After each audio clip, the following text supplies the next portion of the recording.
The Cherry on Top by Eresman.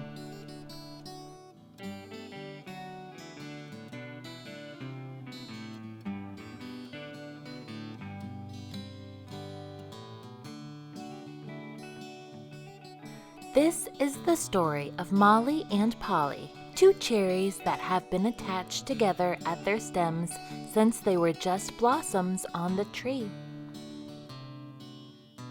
Molly and Polly, despite being attached, were two very different cherries.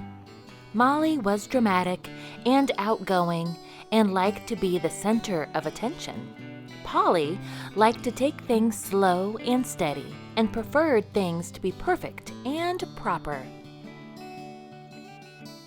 Even though they were best friends, their differences often caused problems. While Molly liked to run and be the first cherry to the picnic, Polly liked to take her time and see all the sights along the way.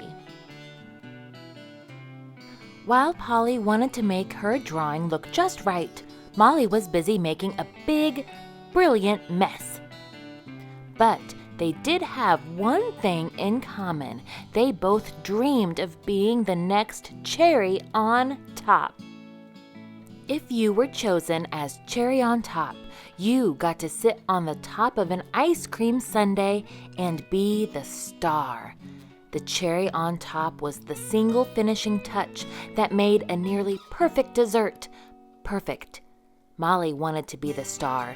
Polly wanted to make the perfect dessert. Neither could fulfill her dream while they were still attached.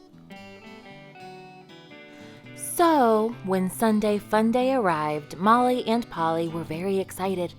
When they got to the front of the line, they met the cherry in charge.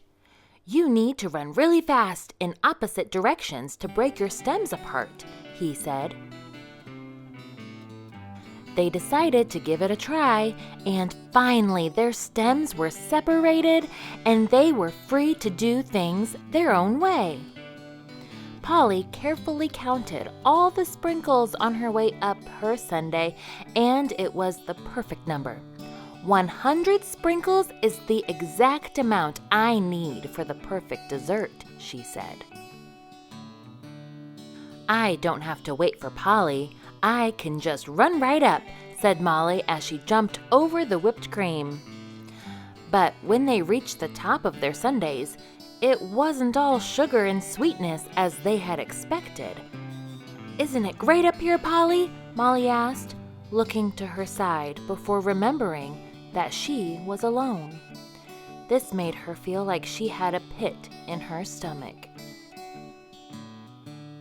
It was the same story over on Polly's sundae.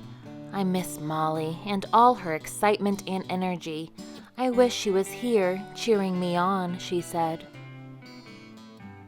So both cherries decided to roll back down their ice cream sundae mountains.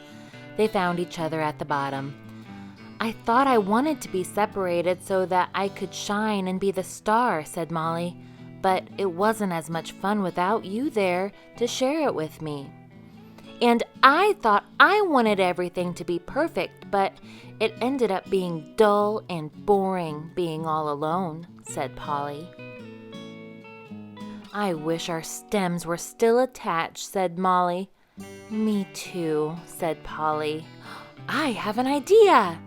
They hugged and then carefully twisted their stems until they were tied into a knot. "Now we can be together whenever we want," said Polly. Molly thought this was a great plan. "Sometimes we can be apart when we need a little break, like when I want to try out for the next school play.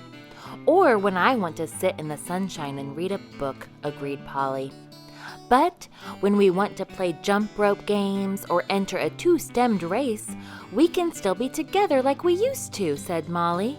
"It's the perfect plan," said Polly. The end.